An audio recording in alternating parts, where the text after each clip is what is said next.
Друзі, всім привіт! Знову новий випуск Inspiration у мене на каналі. І як ви знову помітили, я сьогодні не один. Зі мною пан Андрій, засновник дуже крутого бренду Tato Pepper Jam. Цей бренд виробляє, як каже сам Андрій, найсмачніші соуси в галактиці. Мені дійсно подобаються. І сьогодні в нас незвичний випуск. Ми сьогодні зібрали тут купу продуктів, крафтярів. Що ми будемо з ними робити, розкаже сам Андрій.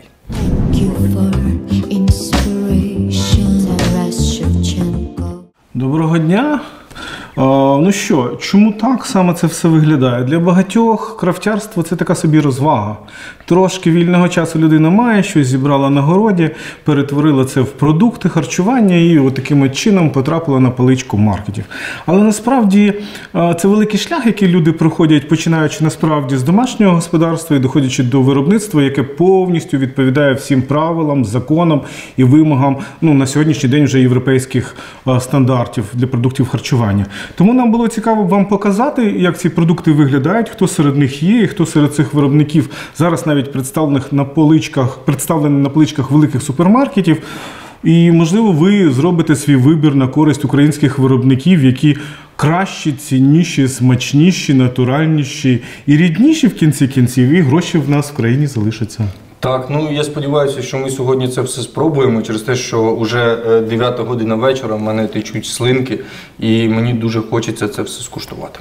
Що ж ми почнемо, Андрій? З чого ми почнемо? Давай по лайту. Із сиру. Із сиру. У нас тут представлено сир козиний, сир халумі і твердий сир муко. Витриманий. Що можна сказати про це? Це сири різні, молоко різне. Дехто, до речі, боїться про те, що козячі сири мають там якийсь занадто яскравий смак. Це дуже старі переживання, і вони не варті того і не підтверджені. Чому? Тому що господарське вирощування кіз має на увазі дуже акуратний підхід. Тварини миються, тварини гарно харчуються, і якщо є запах козячого молока, то це той запах, заради якого ви цей козячий сир і купуєте. Мені, наприклад, подобається козячий сир, який в мене на язиці залишається кілька днів, і я його відчуваю. Саме тим, що він такий, як він є. Так. Саме так. Що ми можемо розказати про якийсь із цих брендів? Муко.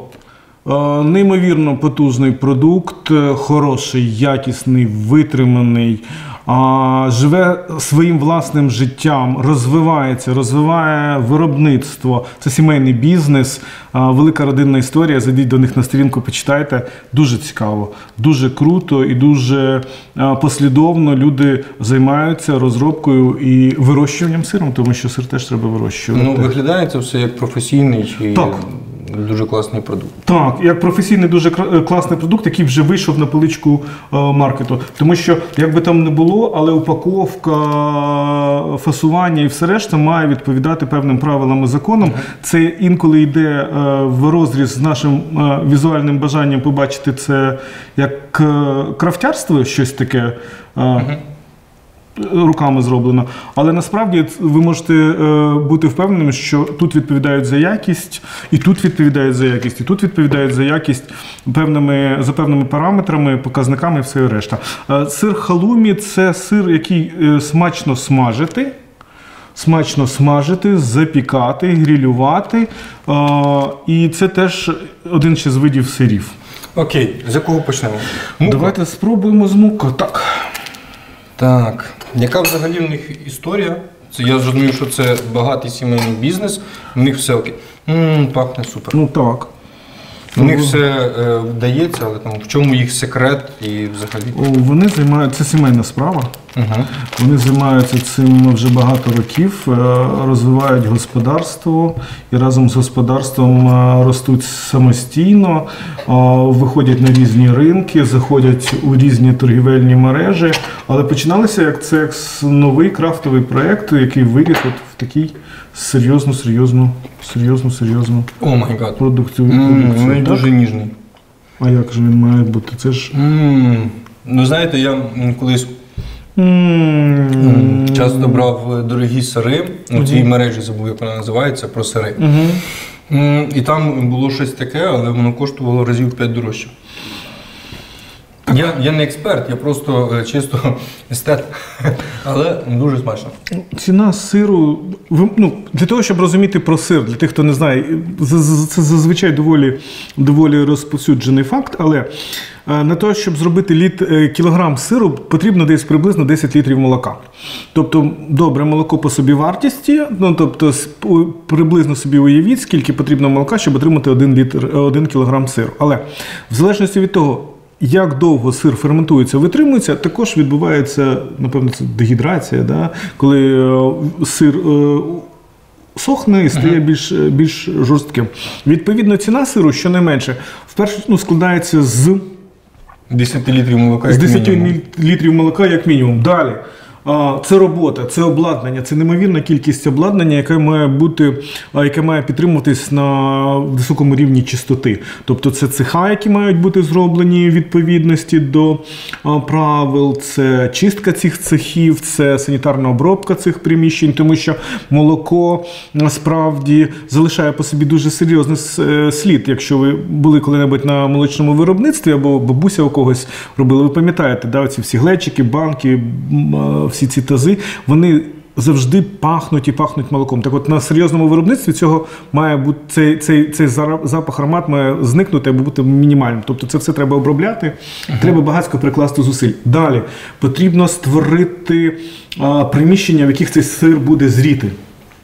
Це також інвестиція. І так як ви ж хочете сир постійно і хочете сир однієї якості, то відповідно приміщення для такого сиру мають бути стандартизовані по своїм температурним режимам вологості, т.д. Це знову ж обладнання.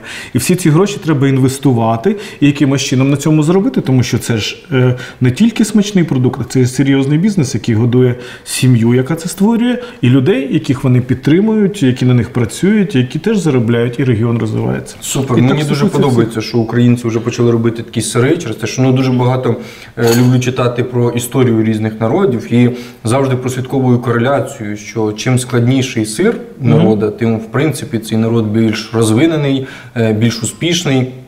Через те, що зробити дуже класний витриманий сир, це треба дуже багато роботи і терпіння. Це не просто, що там зробив творог, віджав і, в принципі, і з'їв. Ні, на це йдуть роки. В цьому випадку це 6 місяців, але справа в тому, що 6 місяців робити один продукт – це дуже такий складний процес. Мене дуже радує, що українські крафтярі от таке вже роблять. І я вже вирішив, що буду ось цей сир брати. Ти ще не всі сири. З приводу цього я вже вирішив. І не тільки цих виробників. Є багатько виробників, які роблять сири українські. Вони представлені вже. І сири ці хорошої якості, і сири ці стабільної якості. І вони саме тому потрапляють на полички маркетів, що вони стабільно підтверджують свої смакові показники. Тобто кожного разу ви можете розраховувати, коли ви берете упаковку сиру, наприклад, муко витриманий, то ви можете розраховувати, що ви отримаєте той самий смак. Тобто це не буде якась нова історія, якою ви там здивуєтесь. А мені цікаво, що як маркети взагалі, вони тестують кожну партію на смак, чи ні? Немає тестування на смак, я з таким не стикався. Я знаю, що вся продукція проходить тестування на фізико-хімічні дослідження, тобто показники речовин, складових і всього решта. Тобто за кожним продуктом йде декларація виробника, в якому він декларує, що там, як там і до чого. Це дозволяє супермаркету покладатися відповідально на відповідальність виробнику домовлятися з супермаркетом про певні умови зберігання цього продукту, тому що, наприклад, молочні продукти – це одні з найскладніших продуктів. У них найкоротші терміни придатності, вони потребують температурного режиму, вологості, напевно, і світла. І все це потрібно, щоб воно відповідало кожного разу, коли ти постачаєш нову продукцію. І тому терміни придатності у сирів, в залежності від того, скільки вони витримані і наскільки вони витримані, до цього були завжди різні. Ну, таким чином. Що, ми спробуємо їх із соусом? Да, я, до речі, дякую, Андрій. Ти забув, що ти прийшов соуси свої Це показати. ж найсмачніші соуси в галактиці, Тато Пеппер Джем. Це ж саме воно. Я пропоную який соус, скуштувати. Ми беремо з вами соус, з якого все почалося, абрикос коріандр. Саме цей соус став початком історії соусів Тато Пеппер Джем, ну, звичайно ж, легендою. Ми зробили його, до речі, що ми тут для себе зробили? Якщо ви любите сири, то у нас тут є описи рекомендацій формаж'є, до яких сирів вони підходять. Отут от прямо на верхній частині, ви це зможете почитати, на поличці вибрати. І для нас це дуже важливо, щоб ми могли бути вам корисними, а вам, щоб було зручно, ви прийшли на вечірку, взяли баночку соусів Тато Пеппер Джем, відкрили його, прямо так от як соусницю. Тут ціла концепція дизайну цієї упаковки в тому, що цей соус не треба нікуди наливати. Відкрили. Просто береш з банки і їси. Поставили, і от у вас стоїть соусниця, от у вас є сир, ви можете брати шматочок сиру, макати, їсти в задоволення, і якщо у вас після вечірки залишився сир і соус, то значить вечірка не вдалася. Да, старайтеся, щоб не залишався. Старайтеся, щоб не залишалося, хай буде смачно. Це та історія? Пойдет, дуже смачно. Дуже смачно. Він гострий, але якось не до кінця. Він з гостринкою, він відкривається поступово, він допомагає сиру відкритися. Ну а вам відчути себе гурме. Тому що поєднання соусу з сиром, відкриваючись на рецепторах, відкриває ваші можливості відчувати різні смаки. Так? Звичайно. Так. Ну що ж, спробуємо той сир, який всі бояться. Козячий, козиний. А як правильно, козячий чи козиний? До речі, напишіть, як ви кажете, козячий чи козиний? Тільки не гугліть, будь ласка. Ну, можете погуглити. Ну, робіть що-небудь. Реагуйте. Реагуйте на український крафт, на наше відео реагуйте. Да, наше відео це теж український крафт. Так, це теж український крафт. Ми теж вчимося, хто знає, може ви за рік-два скажете, я бачив, як це все було спершу, а потім... Так. Далі. Цей сир ми відкладаємо. Так. Це ми залишимо нашому оператору.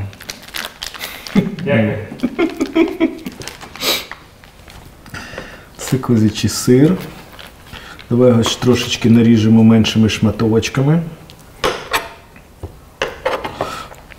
Нормально? Чи ще менше? Так. Один із моментів, пов'язаних з козячими сирами, який зараз дуже гарно розвивається в Україні, це гастрономічний туризм. І взагалі з сирами. Тому що все більше і більше крафтярів розуміють, що культура їжі – це не тільки культура якісно зробленого продукту, а це і культура оточення. Тобто це місце, де відбувається, де люди співпрацюють з людьми, куди можна поїхати, подивитися, побачити тих, хто працює з цими тваринами, побачити самих тварин, провести з родиною якийсь хороший день. Тому слідкуйте за тим, що відбувається на ринку цих послуг, приїжджайте до таких людей, відвідуйте їх, рекомендуйте своїм друзям. І це дуже хороший момент відпочинку колективного. Ви взяли друзів, запланували таку поїздку. Це ж чисте задоволення. Мені подобаються ці всі ферми, хазяйства. Я колись був на виноробні. Це просто нереальне задоволення, коли навколо тебе купа там усіляких процесів відбувається, ти п'яний. Люди сидять, носять тарілки, виставляють собі. Дегустація, все таке чудово і прекрасно. І, до речі, дуже часто в цьому гастротуризмі бренди між собою колаборують. Так. Наприклад, сир може бути з соусом або вином разом, і бренди взаємопов'язані між собою. Може бути і з сиром, і з соусом, і з сиром, і з вином, і з м'ясом, і з хлібом, і з чим завгодно. Ніщо не зупиняє політ фантазії, тому що всі ці продукти, які зроблені з любов'ю і зроблені за власними якимись технологіями, рецептурами, вони ж для чого зроблені? Для того, щоб відкрити нові можливості ваших гастрономічних відкриттів. От крафтяр, я як крафтяр, для мене що важливо? Я зробив ці смаки, коли мені кажуть, для чого це, для якої конкретної страви ти це зробив? Я кажу, я зробив це для цього і для цього. Але Я зробив це в першу чергу для того, щоб ви, скуштувавши, самі для себе відкрили новий смак. Як це можна зробити? Це, звичайно, тестуючи продукцію, тестуючи, куштуючи її на смак. Як це зробити найпростіше? Це в гастрономічних подорожах. Тобто приїхав десь, скуштував, приєднав, кажеш, о, це сподобалось, не сподобалось, сказав, це не сподобалось. Фактор суб'єктивний доволі. Але цього теж не потрібно боятися, тому що тільки так можна для себе вирішити, що подобається чи не подобається, бо найгіршим в цьому факторі є діти, яким щось дають, яким не подобається, їм дають таку в рот. Кажуть, тобі подобається? А воно так робить, таке лице, і каже, подобається. І ти розумієш, що йому неправда народилась на наших очах. Так, мені не терпиться спробувати козячі. Давайте. Ти будеш? Так, я подивлюся, як ти себе після цього будеш почувати. Можна з цим соусом? Так, звичайно. Слава Богу. Так. Це, до речі, це універсальний соус, який дозволяє гратися з різними смаками. Я люблю козячий сир. Тебе розумію. Взагалі, коли дивишся на сири, от для мене, це в першу чергу скільки роботи. Ну так. Скільки часу, скільки зусиль люди вклали в цей шматочок сиру. Хтось зранку прокидається, з самого ранку, косить сіно, сушить це сіно, збирає, перевертає його, закладає його на зиму, щоб воно зберігалось. Хтось випасає кіз, виганяє їх, дивиться в загонах, хтось доїть цих кіз. Зазвичай це переважно одні й ті ж самі люди, але це люди, які зранку до вечора працюють. І вони, до речі, вартують того, щоб ми платили справжню ціну за хороший продукт і цінували ту роботу, яка робиться. Тому що і кози не винні, і люди мають мати достаток. Ми ж українці, ми варті найкращого і доходу. Бренд називається Virtuoso by Лукачівка. Звучить автентично. Тряно. До речі, мені дуже подобається козиний чи козячий сир в десертах. Да. Це щось нереальне, коли солодощі там, або якесь печиво поєднуються із цим незвичайним смаком. Його, ясно річ, що в дитинстві я би таки не їв, через те, що це перенасичений смак. Але от уже коли я трохи постарів, то мені такі речі почали подобатися, і це таке дуже приємне збочинство, їсти якісь такі штуки. Відкривати в собі, що ти можеш оцей смак козячий, насолоджуватись саме цим смаком? Так, що ти можеш проковтнути те, що раніше не ковтав. Страшне діло, слухай. Витриманий, має легку нотку козиного сиру, не агресивно абсолютно, але при цьому впізнавано і дуже яскраво, і таку, з якою приємно відчувати. Я, звичайно ж, скуштую з власним соусом цим. Хто мені повірить, що я скажу, що це смачніше? Хто ж не повірить мені. Але можу вам погодитись, підтвердити слова Андрія, що десертна комбінація, об'єднання оцих гра смаків, коли рецептори працюють, це дуже приємно. Це перша частина, а друга частина – це неймовірно зваблива штука. Це ж історія. Це ви можете проявити себе як гурме, як хорошого людину, яка розбирається у смаках, ви можете так друзів чи... Підвищити свій соціальний статус за рахунок соусів. Так, або спокусити кого-небудь, або хороші перемовини. Знаєте, коли смачна їжа. Спробуй сказати людині після хорошої їжі ні, коли вона сказала, це смачно так, це смачно так, це смачно так. Я хочу затестувати цей сир ще з яким соусом. Давай спробуємо. До речі, до цього соусу буде неймовірно цікавим такий соус, як слива копчена сіль, тому що я його якраз розробляв до комбінації овечих і козячих сирів, які мають яскраво насичений і пряний смак. І так само цей смак рекомендують фармаж'є. Я продовжу, що на кожній банці ми покликали фармаж'є з різних тусовок, запропонували їм наші соуси, вони скуштували їх і потім написали рекомендацій, до яких сирів вони це рекомендують. І потім ми, об'єднавши це все, винесли це в інформацію. Вона є у нас на сторінці Tata Pepper Jam, і є на наших баночках з соусом. Тому, якщо ви хочете почати куштувати і там хочете почати для себе щось розбиратися, тобто маючи якісь рекомендації, тобто якісь слова якихось людей, які начебто наділені більшим досвідом, ніж ви, можете звернути увагу на цю інформацію. Але ніхто не може вам завадити робити власні кулінарні експерименти, тому що саме так і народжуються нові страви. Інакше будете їсти яєшню. Отако раз розбили яйце на пательню, підсмажили, це яєшня, все. А перевернули яйце на іншу боку, це вже інша страва. Це вже інша, це рекомендація від Tata Pepper Jam. Тому не бійтеся експериментувати з їжею і робити нові страви. Яйця, да. Да. Куштуй. Бери козячий. Да, я саме козячий і хочу. Я, до речі, познайомився із десертами з козячим сиром в ресторані 100 років тому вперед. Угу. Там така експериментальна українська кухня. Угу. Це геть інший смак. Він більш густий, і сир ніби всередині чогось солодкого знаходиться. Прикольно. Клас. Все, вже в мене передоз трохи солодкого. Аби не передоз зі смаками. Ні. Пробуємо третій сир. Це сир халумі, його потрібно смажити. А що, просто так ми його заточити не можемо? Так, ми можемо його заточити просто так, але ми відчуємо його волокнистість і таку структурованість. Найкраще він відкривається, коли його підігріти. Але це не заважає нам його відкрити. Ви готові до вживання написано? Так, готові до вживання повністю. Бренд «Наше». Так. Ми про цей бренд нічого не знаємо поки що. Зараз Давай не Андрій буде нарізати. Давайте. А я загуглю. Прямо в кадрі. Крафтова сироварня, всі справи, власне виробництво. Да, у них нормальна дистрибуція. Виробляємо сир власноруч, моцарелла, бурата, стратачелла, сулугуні, бринза, рікотта. До речі, що це сири, які робляться в соляному ростворі, в репі. Це їхні скоріше за все, за послідовністю сирів, це сири, які робляться таким чином. Так, сироварня де знаходиться? Незрозуміло. Слухайте, можливо, десь не видно. Не всі сайти ж зроблені однаково, і деякі заточені контакти. Є контакти, так.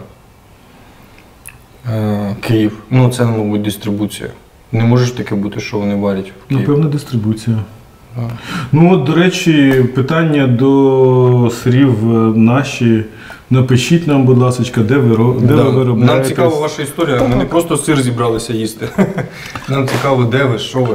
До таких сирів у мене зроблений соус, який називається чилі слива м'ята. Ще одна слива, окей. Так, але до сирів, які халумі, соус неймовірно крутий, неймовірно запашний і ароматний, тому давайте спробуємо це зробити таким чином.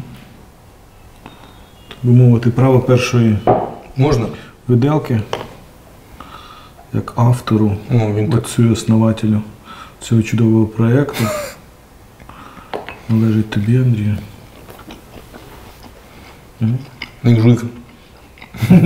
Але коли він смажиться, структура міняється, він починає тікти. Його гарно робити на ці канапочки, такі гарячі бутербродики.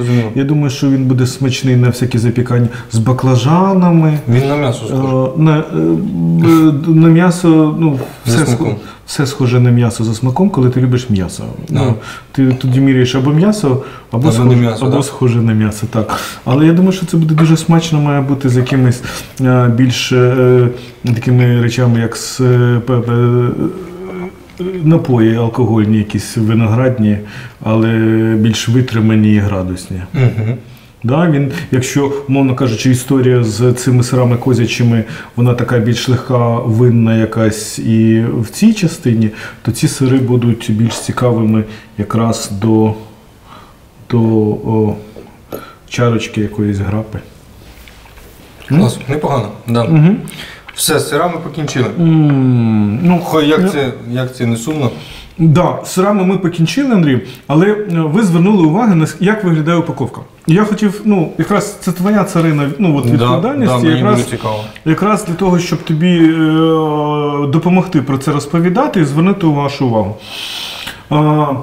Це технологічна упаковка варта того, щоб бути викладеною на поличках супермаркетів. Ці, до речі, продукти ви можете купити конкретно в мережі Сільпо, да? В лавці традицій. Да.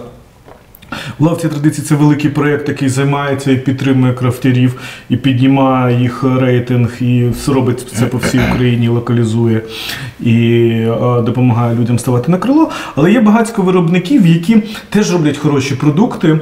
І ці продукти представлені там на ярмарках, у них на сторінках і на сайтах. І я два таких продукти знайшов і хотів тобі показати. Їх є набагато більше, просто щоб всі роздивитися, у нас не буде часу. Є отакий. Є такі два продукти. Один називається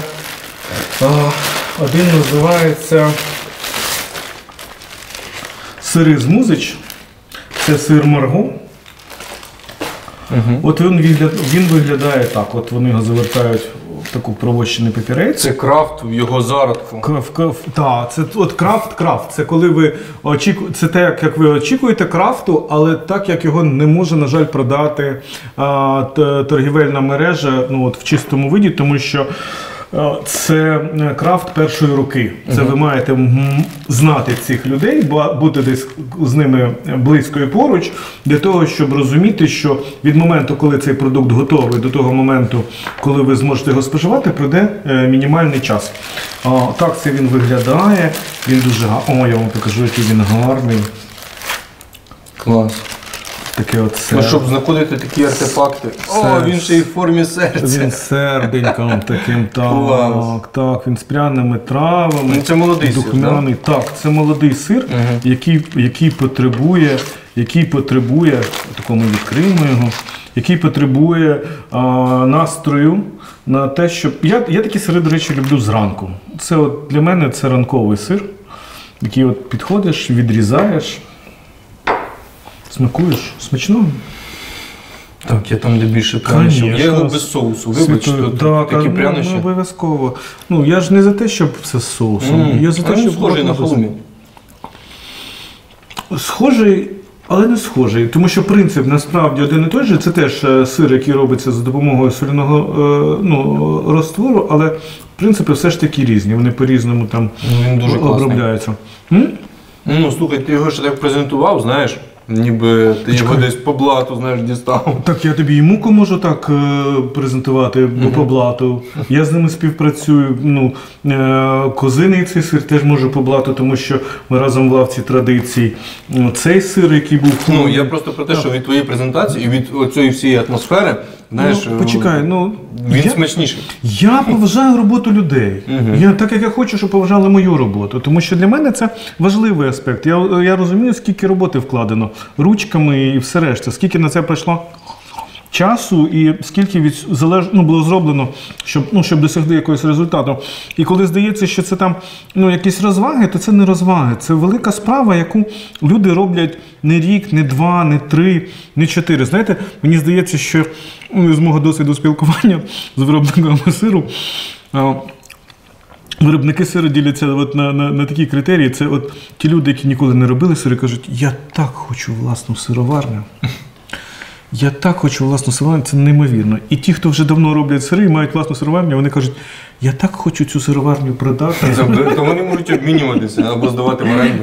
Можливо, це новий стартап. Ми в Даляхі. Все, їдемо в Сан-Франциско піднімати ран. Так, але є ж це якісь проекти, коли люди приїжджають на ферми, на органічні ферми, на якісь садочки, і там працюють, і ще й доплачують гроші за те, що мають. Звичайно. Так. І от такий ще є виробник, тобі сподобається, як виглядає їх логотип. Мілоко. Сир бомбоні. Сир бомбоні. Це от, я хотів би, щоб ви глянули, тому що етикетка, мені дуже сподобався, до речі, колористика рішення, Мілоко, само по собі слово, так. І екологічність, оця вся решта. І от цей сир виглядає в презентації, він виглядає отак. От спробуйте до когось прийти і сказати, це тобі. И он каже, я вообще-то не собирался с вами разговаривать, у меня нет времени, я закончил рабочий день, но раз ви вже прийшли, то мені доведеться і мову вашу вибрати, і сир ваш послухати, напевно, прийдеться вам чимось допомогти. Я тут його поставлю. Сир як маніпуляція у нас так розглядається. Абсолютно точно. Дивіться, бачите, вони прямо сходяться один до одного. Да? Одна і та ж сама історія. І от така історія у нас ще є сир. Грудка сиру, яка Там просто грудка, да, тупа? Так, а ми зараз відкриємо, Андрій. Що ж ми силені тримати секрети від наших глядачів? Ні. Ксеня передає тобі привіт, я користуюсь твоєю фразою вже багацько років. А що ж моя племінниця була малечою, вона казала, що ж ми свині, щоб не договоритися, договоримось.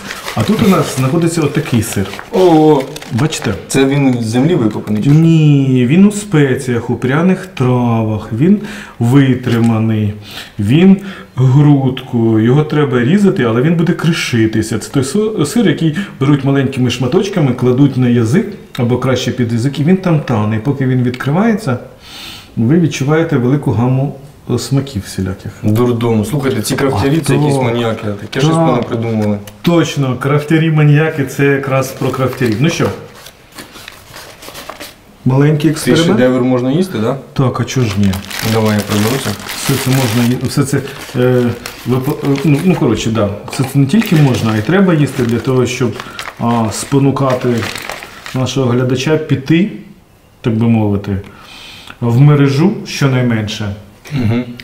Знайти ці всі сторінки, спочатку з Тато Пепер Джема, звичайно ж, підписатися, потім на сторінку Андрія з маркетингом підписатися, а потім вже ходити все це, вибирати, смакувати для того, щоб... Друзі, насправді це не обов'язково і це не реклама. Це не реклама. Ми просто досліджуємо український крафт. Ми хочемо вам показати, що... він як місяць всередині. Ми хочемо, як жовточок такий, да? Є щось таке, Андрій, бачиш? І гарна якась, дивись, яка структура.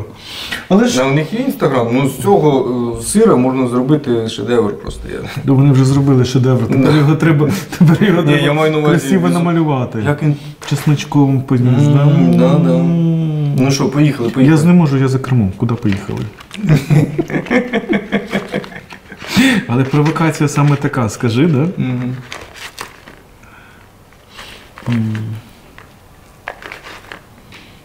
Чудеса. Так що таким от чином це все виглядає. Отака історія з сирами. Клас. Сльози заважають говорити, Андрій? Да, я онімів. Дуже суперовий сир. Я тільки не знаю, під що його можна з'їсти. Без ніщо. Можна і так. Від скуки.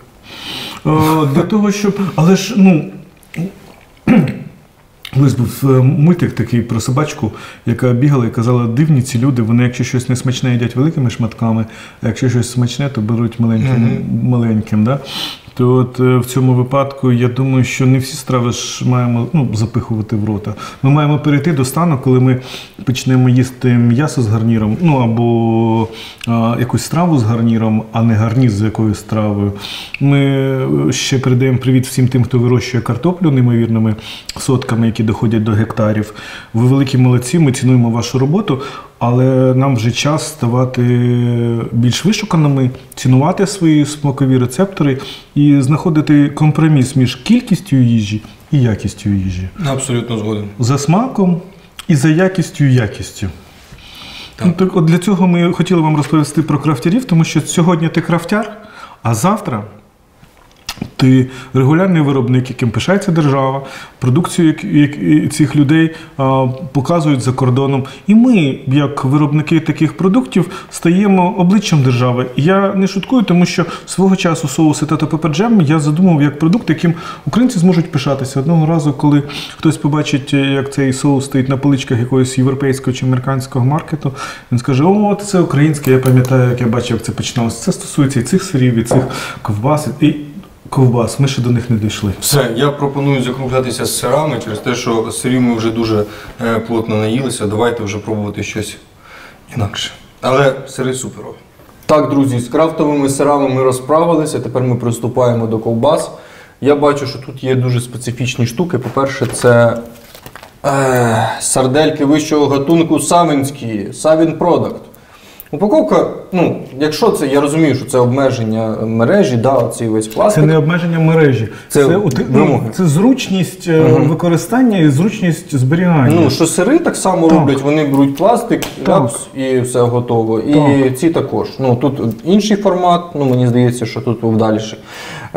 Савін Продакт, савинські сардельки вищого гатунку, це із індика. Гендик. Так, можна їх їсти сири? Гендик. Та все можна їсти сири. Так, коротше, так. Да. Завтра вихідний, якщо що. Ну, да. Який соус ми під них пробуємо? Можемо спробувати ту ж саму сливу. Чому нам... Цю сливу? Оцю сливу. А, цю? Окей. Ми ж маємо відчути, що різні продукти по-різному... Універсальність, так? Да? Так. Окей. Чого ні? В конце концов. От. Так як найкращий сир це ковбаса, звісно ж. Пахне натурально. То я поки що почекаю, Андрійку, що ти скуштуєш і що скажеш. А чого? Ну, не знаю, а вдруг їх не можна сирими їсти. Можна. Можна, так? Да? Смачно. Текстура викликає довіру. Ну, що я вам скажу? Індик. На зрізі видно, що є структурованість, вона нерівномірна. Це не в поганому смислі, це в хорошому, що є структура, все це є, як Андрій каже, да? Будемо їсти сирими, вибачте нас, будь ласка, шановні виробники. Ну, вони забороняють нам? Ні, але наступного разу скажіть нам, порекомендуйте нам, до речі, як краще це зробити. Як правильно скуштувати сосиски, щоб відчути їх максимальний смак. Тому що, ну, от є ж історія про те, що яйце, щоб зварити в круту, потрібно там 3 хвилини чи 5, скільки, щоб зробити його з рідким жовтком, потрібна хвилина. No. А от що з сосисками? Я щось не можу згадати, скільки їх треба варити. Тут, напевно, десь має бути написано, але із-за своєї неуважності в цьому питанні я... Ні, не написано. Не написано? Ну, сосиски – це свобода, розумієш? Скільки хочеш, стільки варити. Це я розумію розмова людини, яка розмовляє, так би мовити, лозунгами. Так. Хочеш, вари 2 хвилини. Сосиски – це свобода. Я би так і зробив. Ну, рекламну кампанію, да. Сосиски – це свобода. А хочеш, їж сирими. В цьому щось є, тому що в першу чергу ти звільняєшся від необхідності щось готувати і думати. Да. Ти завжди можеш вибрати сосиски різного смаку, якщо хороші виробники, і отримати хороший смак і натуральні складові. Але треба розуміти, що сосиски, до речі, не можуть бути дешевими, якщо ви хочете нормальну сосиску, тому що вартість м'яса, ви маєте щонайменше порівняти сосиску з вартістю м'яса. Не знаю, скільки ці коштували. Ці коштували... Не написано. Ці коштували щось під 90 гривень, оця упаковка, мені здається. Тут 250 грамів, тут 250 грамів. Тобто, якщо м'ясо коштує, наприклад, там 70-80 гривень, а сосиска коштує 60 гривень, то варто задуматись. Ну, тому що сосиска спершу була м'ясом, а потім стала сосискою, і до цього ще приклали якусь роботу, тобто якийсь ще час якісь люди працювали. А якщо це зразу коштує дешевше, ніж м'ясо, ну, то це ваш вибір, ви теж, сосиски – це свобода. Да. Сосиску ви можете засунути куди хочете. Да, вибрати, да. Ну, я маю на увазі в гастрономічних цілях. Це може бути булка, гарнір і так далі. Провокація, вона така. Людина говорить провокативно і лозунгами одразу. Так. Словом, спробуємо свободу на смак ще раз, через те, що мені сподобалося. Ну, на смак просто як індичка, наче грудку індика їм в оболонці. Спеції є, спеції відчуваються? Так, збалансований смак.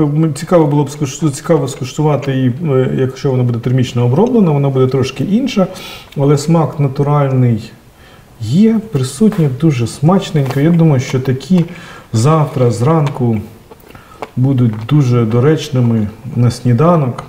Згоден. І післязавтра. Абсолютно. Я думаю, що з твоїм підходом до післязавтра Тільки якщо ти знову збігаєш в лавку традиції і знову купиш саме продукт. Точно. Так, все, з індиками ми покінчили. Чи тобі ще дати? Ні, Окей. я так і зрозумів, де післязавтра і сховав зліва в сторону. Людина, яка говорить лозунгами, мислить провокаційно, але не забуває про власний інтерес. Так, що це ти купив? Зелена А корова. це я ще не знав, що наш оператор не їсть м'яса, і якось такий відбувся. Телекінез. Так, і мені трапились до рук сосиски, які називаються Зелена корова. Зелена корова, торгівельна марка, рослинний продукт, копчений. Ми їх зараз скуштуємо. Поїхали. Мені от цікаво, Давай. чого вегани завжди мімікрують під м'ясоїдів? Для чого вони роблять сосиски та ще й називають їх зелена корова? Знаєш для чого? Для того, щоб ми переходили з м'ясоїдства на веганство. Це дуже підступні люди, мені здається. Ти і сам питання задав, і сам на нього відповідь дав. Да. І ще й я маю, добре, що я хоч не вліз в цю я скажу. Так, вона в оболонці, вона дуже Да. крихка. Ой. Ні, я не думаю, що вона крихка. Так. Мені траплялися продукти. Це... Я не знаю, як назвати цей Андрій, процес. ні, не так, все нормально. Ми зараз зробимо отак. Ай, Надріжемо. ну це больно дивитися. Ти що? Ой, в тебе щось відпало. Ми зробимо, надріжемо воронку. А ну почитайте, краще почитай, з чого вона складається. Соняшник оригінально. Так, тофу, ізолят соєвий, Так. олія соняшникова рафінована, пшенична клейковина, сіль кухонна, патока, Є407, Є508. Ми вибачаємося. Ми, до речі, я особисто, як і Андрій, ми зацікавлені. Я за веганську їжу. Я теж. Я вважаю, що будь-який веган закінчується в той момент, коли шматок м'яса падає на пательню. Просто треба підібрати момент, коли цей веган до цього буде готовий. Напевно, її все ж таки треба варити, тому що... Це ж в смислі, це ж просто Можливо, олія із сиром. Ні, можливо, після термічної обробки відбудуться процеси. А, і вона затвердіє? Так, є вирогідність. Ми не будемо оцінювати в цьому випадку. Ну що, різкнем? Давай спершу різкнемо на твоєму операторі. Хочеш? Ти і так знаєш, що вона смачна.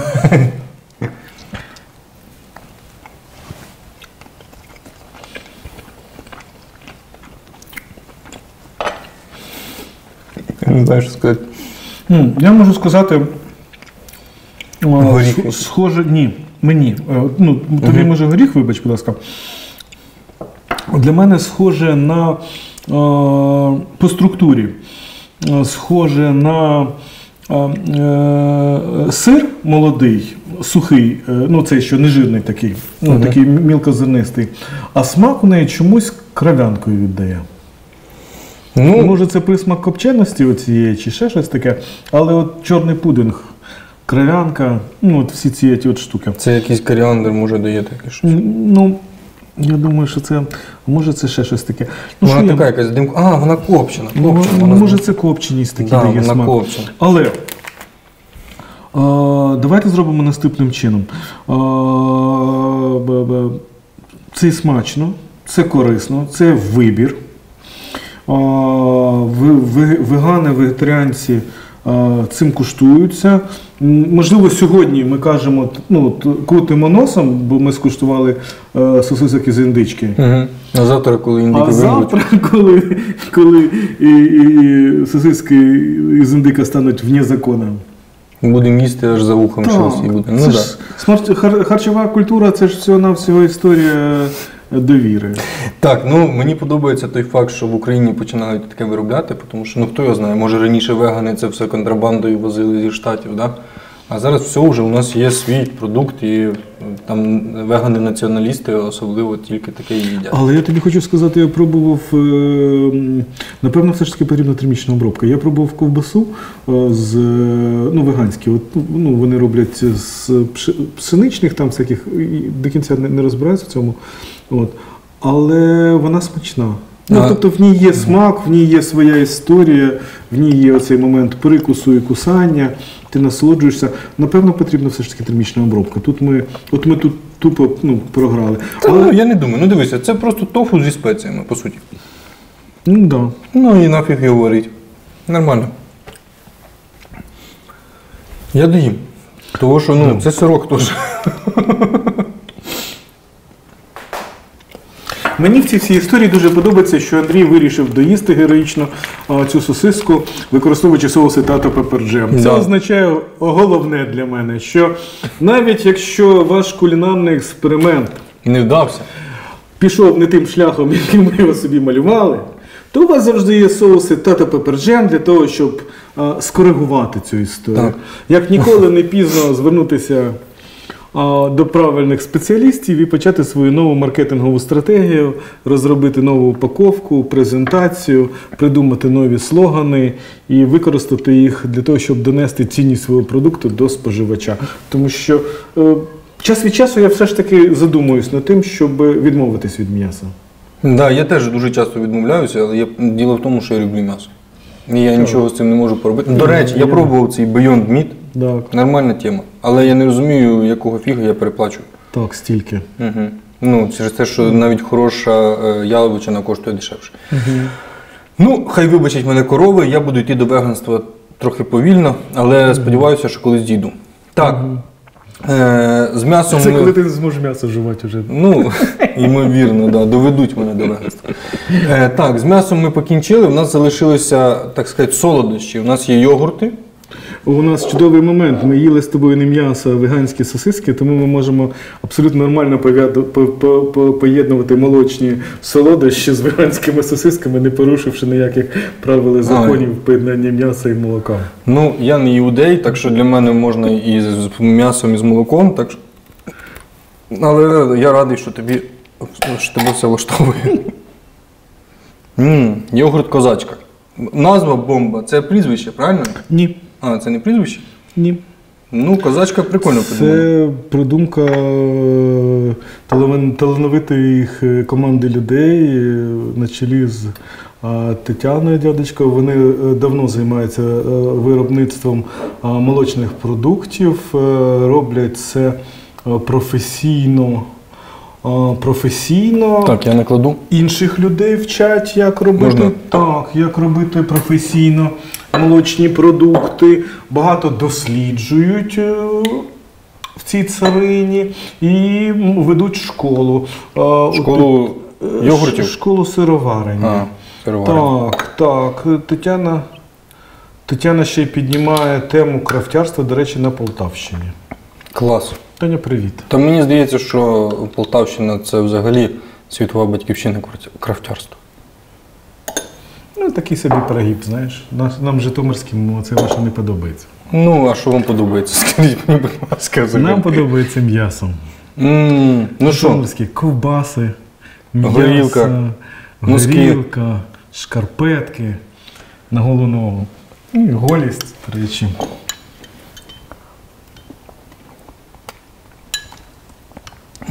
Я такий йогурт ще не їв. Він такий густий. Густий, чорничний. З ягодками, з чорними. Ти збирав коли-небудь чорницю? Ну так. Да. Я коли бачу, як продають чорницю в баночках і хочу її купити, ніколи не торгуюсь. Я збирав у дитинстві чорницю, це страшне діло. Йогурт має таку натуральну кислинку. Да. Структуровану, він не геть збитий, відчувається молочна складова. Ну от упаковка, вона виглядає так простувато, але насправді це упаковка на $1 мільйон. Дуже яскраво виділили саме чорницю, показали її. Ну, якось я навіть не зустрічав такого зображення чорниці, щоб вона була як моноягода. Ось так. Ну, це незвичайно. І вона така прям, на ній акцент. Типу, це сама по собі мала ягода, але на ній акцент на упаковці. Дуже класно. Термін придатності 10 діб. Ну, до речі, вчора закінчився. Але... Це не провина виробника, це провина... Це просто я купив його позавчора. Так. Ми збиралися вчора це зробити. Да, дуже смачно. Ну, хороший йогурт, і теж вже смак, і структура викликає довіру. А як ти, до речі, відносишся до цієї тенденції крафтярської використовувати в дизайні оці кольори? От вони... Я не проти. Але мені здається, що відбувається певне. От знаєш, як є горілка крафтярська мільйонними тиражами. Ну там взагалі ідеальний крафтярський продукт по зовнішньому сприйняттю. А оцей колір, він мене трошечки, я в своїй упаковці від цього відійшов, дехто мене з цього приводу тролить там і каже, що це неправильно, але от мені здається, що от такого кольору трошки забагатсько. Я не кажу конкретно про цю упаковку, я кажу, от що ти по цьому? Є просто такі тренди. Знаєш, є такий анекдот серед маркетологів, якщо хочеш продати щось жінкам, то пофарбуй це в рожевий, якщо хочеш продати щось чоловікам, то назви це тактичним. І те ж саме і з крафтом. Для тих, хто любить крафтові штуки, використовується така упаковка. Для цього і створені, в принципі, упаковки. Коли ти заходиш в супермаркет, якщо ти вже звик до такого кольору, то твоє око шукає саме крафт.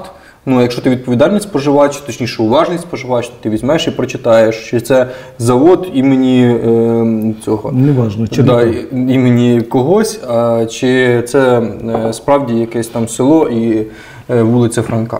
До речі, це теж не має значення, тому що відповідальність в описах, до речі, зверніть увагу, в описах продукції там змінилося багатько пунктів і правил.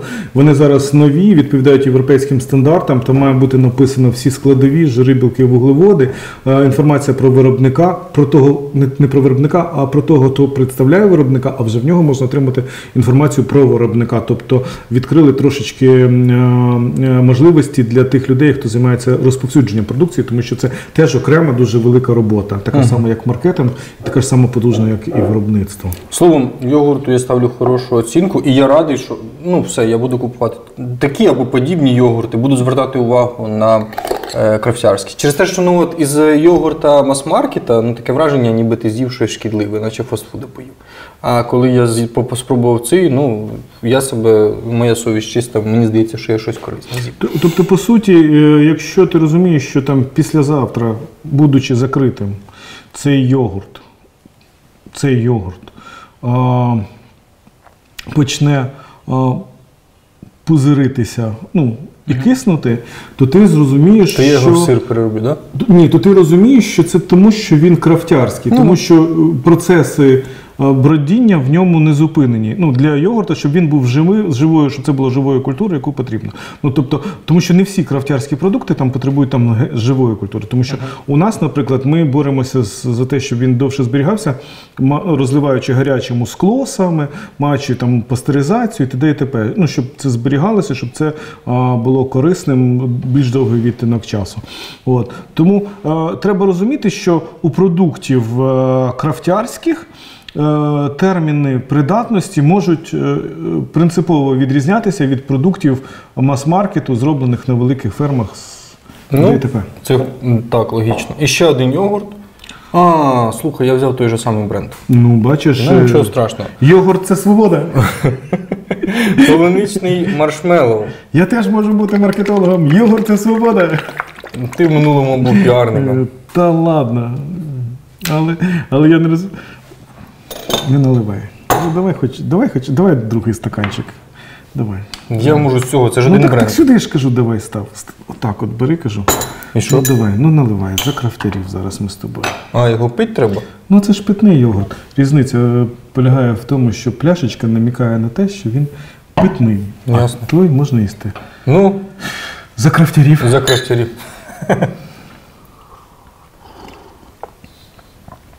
Мені дав, до речі, дівчачий, а собі взяв тактичний. А досточку поклав крафтярську. Та ні, це якась німецька. Німецька, так? Да? Класний йогурт, легенький, але маршмеллоу я не відчуваю. Але дуже смачний. Смачний. Коротше, в крафтярстві воно все трохи приглушені, ці всі смаки. І це означає, що воно натуральне. Так, тому що використання смакових добавок і всіляких підсилювачів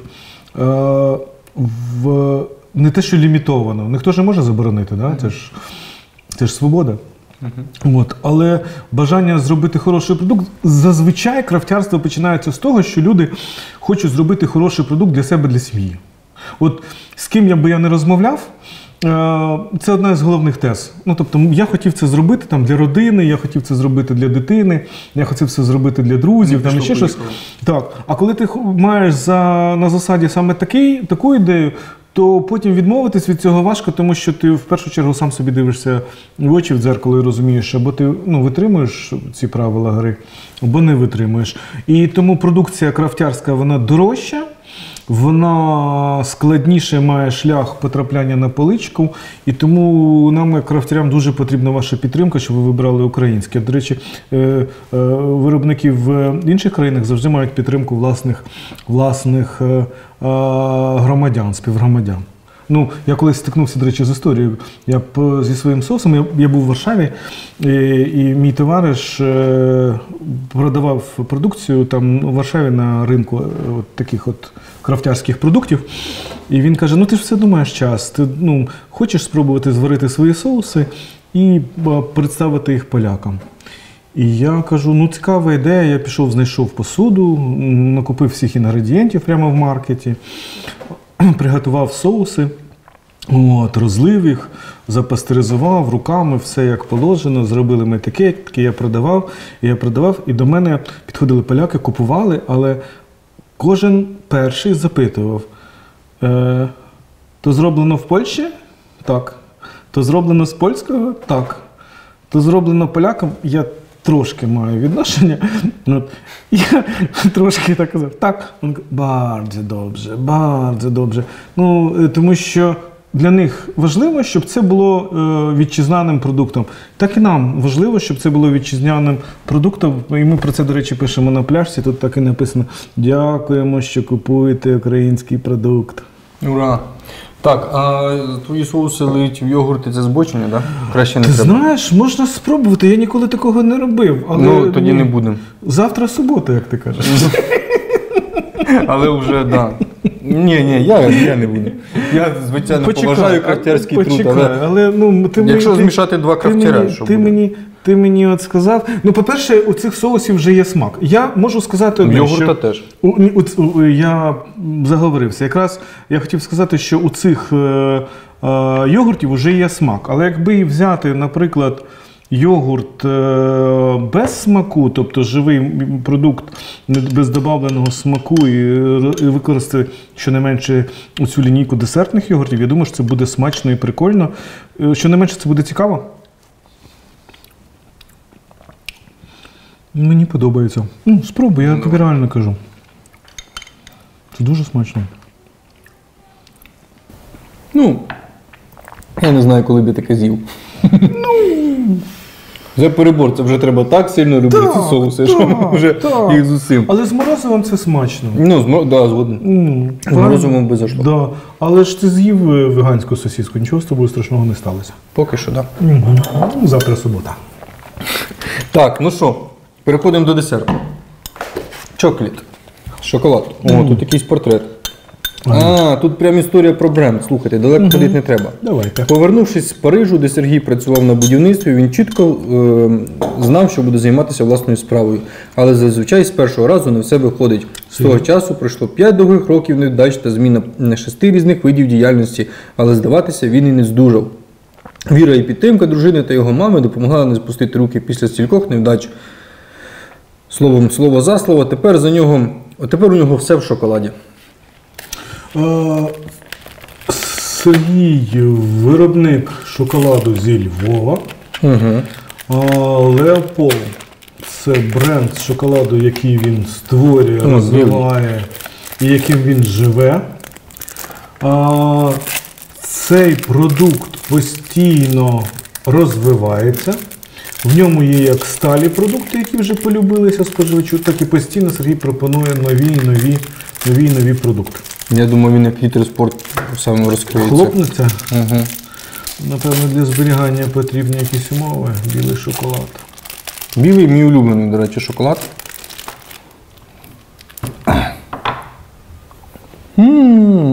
Він кислий. Кислий? Ці ягодки, вони кислі. Це полуниця чи це вишня? Без поняття. Made in Hand, нова шоколадна історія міста Львова. The best chocolate handmade. Нова шоколадна. А що там? Може отут десь на? Ну тут тільки ні. Тут що шоколад продовжує життя. Не ясно, що це за ягоди. Може це не ягоди, а гриби взагалі. Ну, було б непогано, але ні. Було б, да. Тим паче, що завтра субота. Йдемо завтрашньої суботи. Шоколад з грибами був. Смачний шоколад. Ну, я так розумію, що у Львові є якісь шоколадні традиції. Ну так, було б дивно, якби столиця кулінарна на даний момент, до речі. Ну, поки що ми сприймаємо Львів як кулінарну столицю України, напевно. Я знаю, що в Україні є тільки одна столиця. Житомир? Ні, Київ. Я от, Куліна- якщо чесно, мене кулінарно. біситься, коли Так? когось називають якоюсь столицею.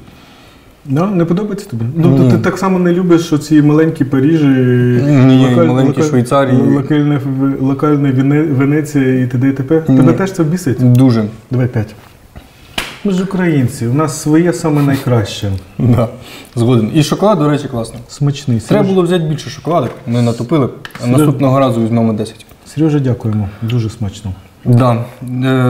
Історія цікава. Я так розумію, що Так. цей Сергій він був на заробітках десь, да? І Так. приїхав і вирішив робити свій шоколад. Прогресивно, стільки разів піднім.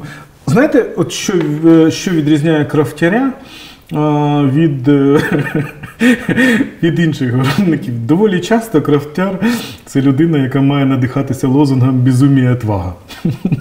Чик-ідея. Да. Тому що тільки людина безумна абсолютно може зайнятися ідеєю, створювати щось таке, чого ніколи не було, і продати це людям, яким це ніколи не було потрібно.